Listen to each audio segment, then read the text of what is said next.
弟兄姐妹平安，我们今天要来读以赛亚书第9章1到7节，其中9章2节这样说：生活在黑暗中的人已经看见大光，以往住在死荫之地的人，现在有光照耀他们。有一婴孩为我们而生，这位弥赛亚为你跟我来生，是以赛亚所宣告的一个很重要的讯息。因为这个婴孩的王的权力是不断的在增长，他统治的王国是永远的和平，他所治理的国家是有公义跟公平为他立国的根基，而且是直到永远的。这对于受苦的人，在第1节说被藐视的，只要在黑暗中的，都跟这个婴孩有关系，因为这个婴孩是神要赐给他们的。就是一切在痛苦中以及在黑暗中行走的人，神是赐给他们在绝望中的一条出路，是一道光芒。而且那些甚至自卑、生命被践踏的人，神把他自己赐给他们，把他自己赐给我们。很多人在绝望中会觉得说，为什么没有公平跟公义？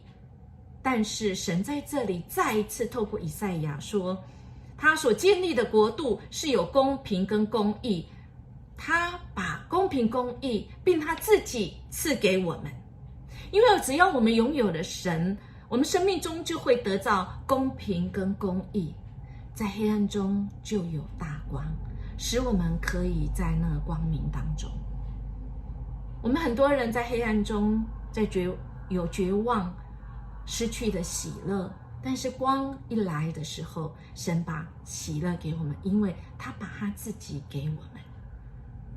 人最怕的就是我努力了没有结果，但神再次的应许，即便是在那苦难中痛苦，特别是在今天经文的这个情境，是他所爱的正处在被亚述所攻击中，没有人是可以倚靠，没有出路的。但神再次来告诉他所爱的，说有一婴孩要赐给他们，要成为他们的拯救，成为他们的盼望。对我们今天来讲，这婴孩在几百年之后，这婴孩也出生，意表着以马内利耶稣基督为我们出生，为我们死。做什么呢？他给我们喜乐，因为他的到来要来粉碎我们肩头上一切的枷锁，要扭断我们在我们身上的那个鞭子，那个折断压迫在我们身上的这个棍子。神借着以赛亚这段的预言，给以色列的人很大的盼望。给我们呢？给你跟我呢？我们现在是不是正受压迫？我们的脖子是不是被卡死死的，不能动弹？我们是不是有一个很大的棍子在我们的身上，压迫着我们？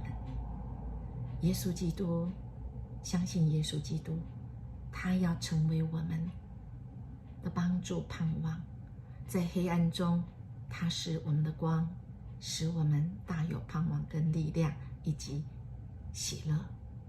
我们一起来祷告。为生命带来盼望的主，求你驱散我内心黑暗，在你的光中行走，使我有依靠，有喜乐，有盼望。